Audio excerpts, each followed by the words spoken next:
Families say they are out thousands of dollars after one company went bankrupt. New testimony today in a story 41 Action News first investigated back in January. Hello and welcome, everyone. Those homeowners sharing their story with a judge today. The judge is deciding if the contractor can be free and clear of his debts. His former customers feel strongly he should not. In a story you'll only see right here, 41 Action News reporter Sarah Plake confronted the business owner before today's hearing. Sarah. Well, Mike Ross seemed to know very little about his financial activity, including when he knew the business was going downhill.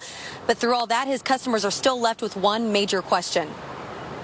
Where's the money at? Mike Ross, the former owner of the now defunct contracting company Building Pro, ran away from our cameras after his bankruptcy hearing. Today, a bankruptcy trustee asked him questions about bank deposits, transfers, and purchases he'd made before and after he filed for Chapter 7 bankruptcy. At least 18 of his former clients say he owes them hundreds of thousands for work that was not started or never finished. It's getting close.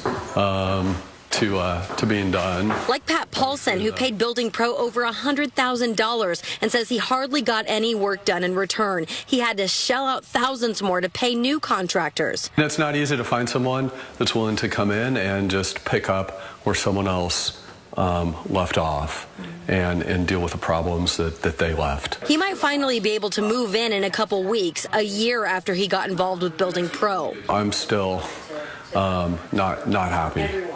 No, all this money, it's crazy. Time, you have no idea. Ross claims he was forced to file for bankruptcy after a deal to sell his business to another man fell through in early January. He says that man backed out of the deal and ruined his reputation. But when the bankruptcy trustee asked Ross, no money ever changed hands, Ross answered no. He said he signed a contract to sell the business on January 5th, but yet he collected a check for $8,500 from us on January 5th.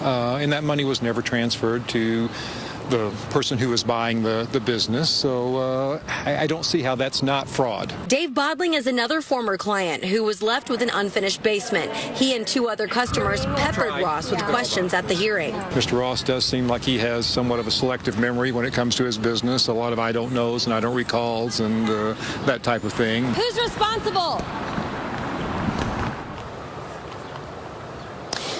And we've repeatedly asked Mike Ross and his attorney to talk to us on camera, but they have declined. And Ross owes money to 87 different businesses and people. And when that trustee asked him if they're listed as creditors because the work was never done, he danced around the question. In downtown Kansas City, I'm Sarah Plake, 41 Action News.